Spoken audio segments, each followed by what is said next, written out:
At first, it looked like nothing, just another forgotten folder buried under years of abandoned data. No warnings, no dramatic title, only a date and a single word. Slender.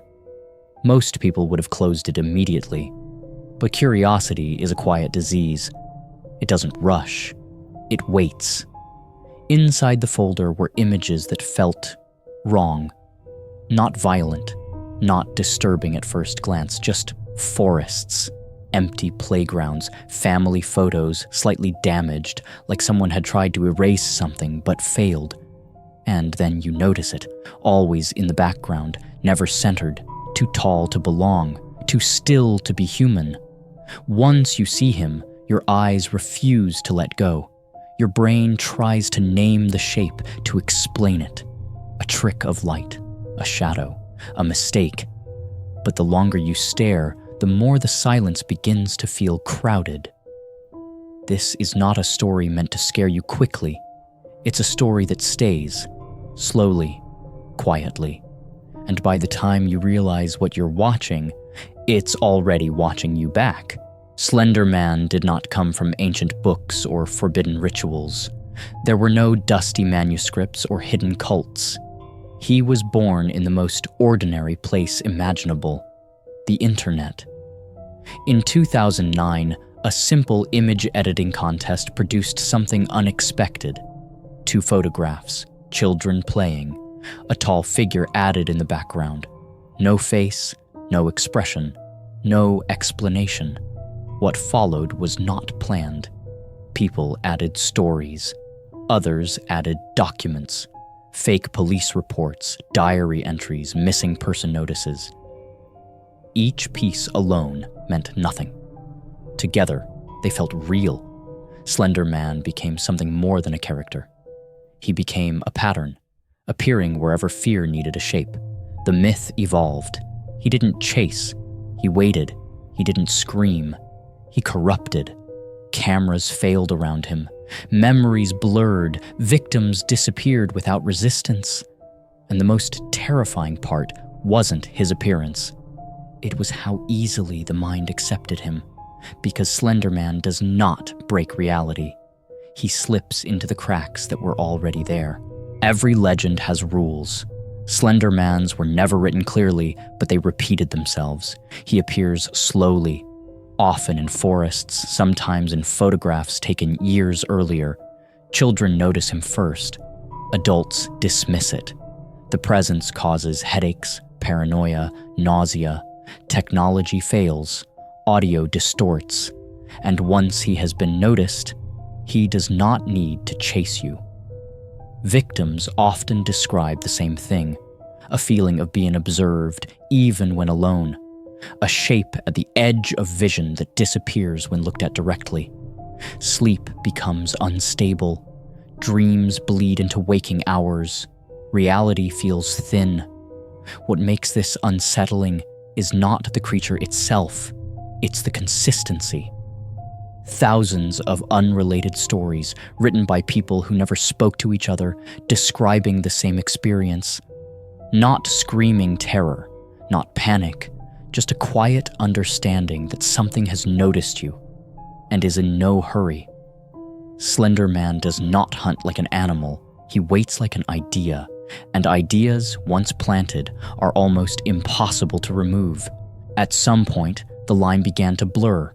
A name created for entertainment started appearing in real police reports, not as a suspect, not as evidence, as motivation. Young minds, unable to separate myth from meaning, treated the legend as something real, not a story, a presence.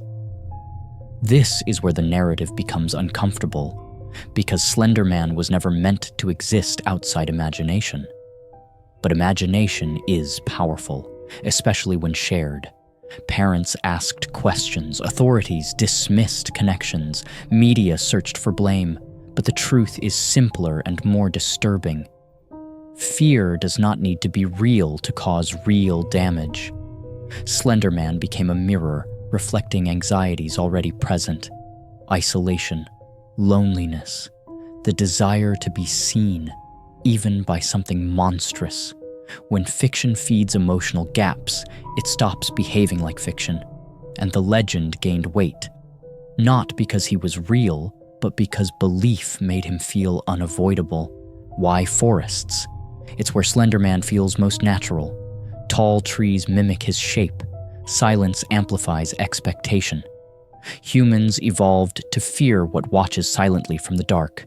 Predators move, observers wait. In stories, victims don't run immediately. They hesitate, confused, hypnotized. The forest removes orientation. No walls, no corners, no exits. This mirrors Slender Man's role perfectly. He doesn't trap the body, he traps the sense of direction. Many descriptions mention paths looping, familiar routes becoming unfamiliar, time feeling distorted, and always that shape between the trees. You don't scream, you don't run, you just feel that turning around won't change anything. The forest doesn't belong to Slender Man. It agrees with him.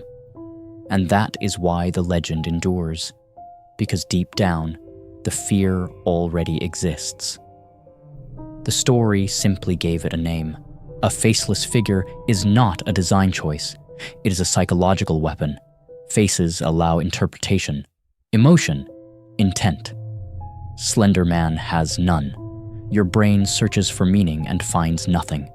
That absence creates unease. He does not look angry.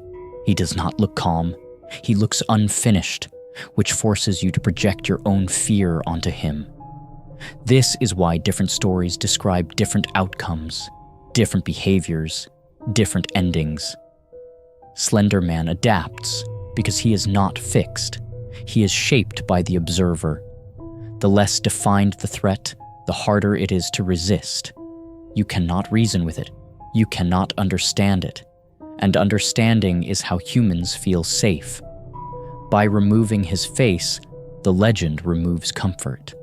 What remains is expectation, and expectation is far more powerful than fear itself. Years have passed. New myths appear every day, yet Slender Man remains. Not trending, not viral, present, referenced quietly, hidden in the background of conversations about digital folklore. Why? Because Slender Man represents something modern, a fear born not from monsters, but from information. Stories replicating without control, images spreading without context, belief forming without intention. He is the shadow of the internet itself, watching, collecting, waiting. And like the internet, once noticed, he cannot be unseen. People move on, but the legend stays available. One search away, one image away, waiting for the right moment. Slender Man is not real, but the fear he represents is. He exists in unanswered questions, in uncertainty, in the idea that something could be watching silently. The most dangerous stories are not the loud ones. They are the quiet ones, the ones that do not demand belief, only attention.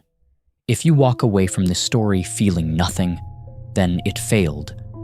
But if a small part of your mind lingers, if forests feel slightly different now, if background details hold your gaze a moment longer, then the story worked. Because legends do not survive by being true. They survive by being memorable. And some ideas, once seen, never truly leave.